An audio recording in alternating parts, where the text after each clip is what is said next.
What? What is going on between Kenya and Tanzania? I believe the best illustration of the true situation was a hilarious editorial cartoon in the Sunday Nation yesterday.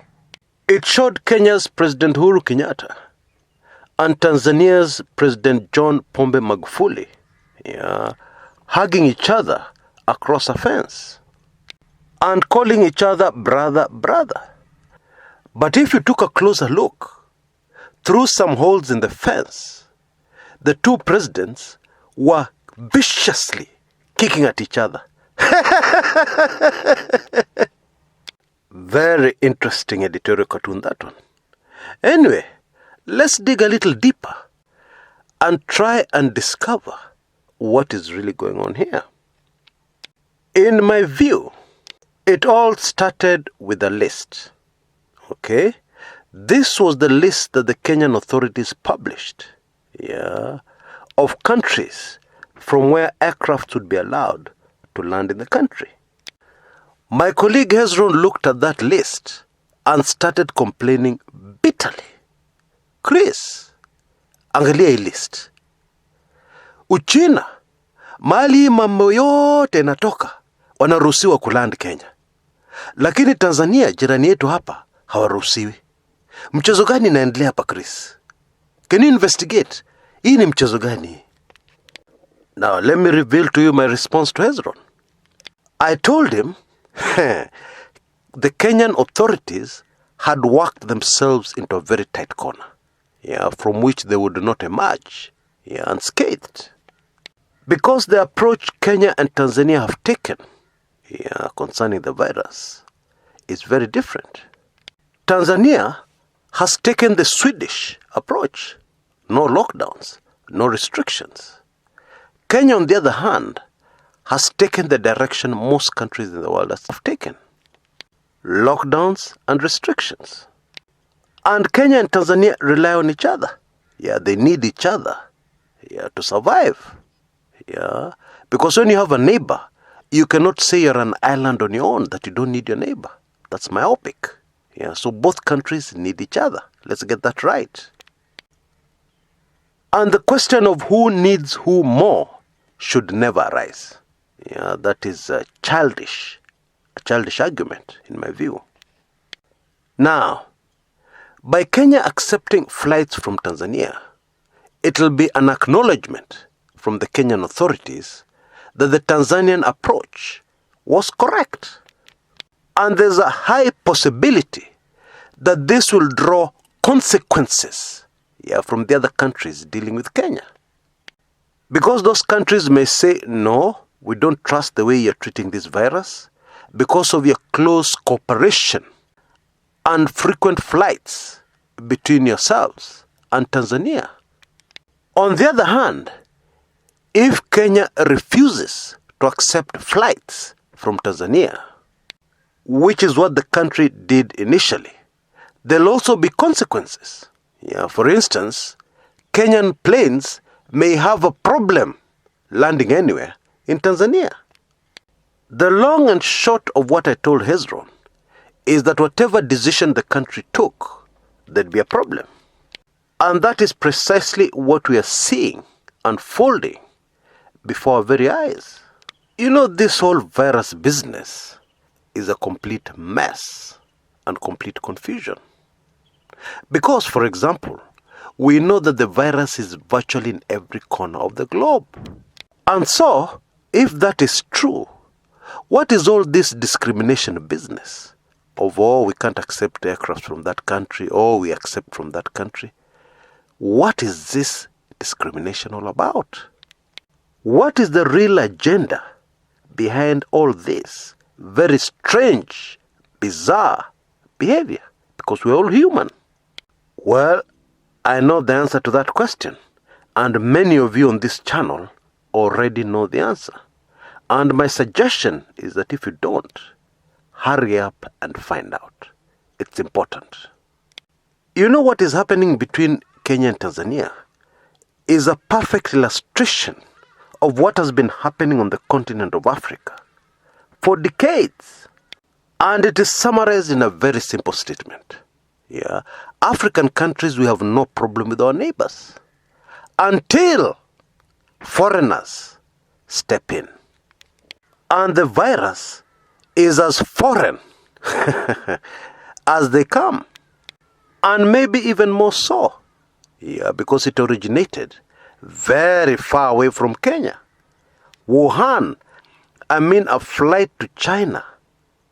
You'll sit on a plane and you'll get tired. It's far.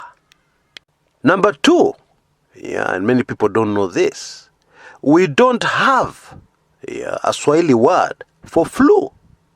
Because homa kali is not flu. And we know the virus is a flu. In Africa, we don't have flus. Hardly ever. Or rather, let me put it this way. If you went into any Kenyan village and you talk to people about a disease called a flu, people wouldn't understand what you're talking about. Yet we know for a fact that flus kill almost 100,000 people every year in the United States alone. It is something serious, but not in our land. It is serious in foreign lands. In Africa, you need to go to a village and talk about pneumonia. Then the local folks will understand exactly what you're talking about.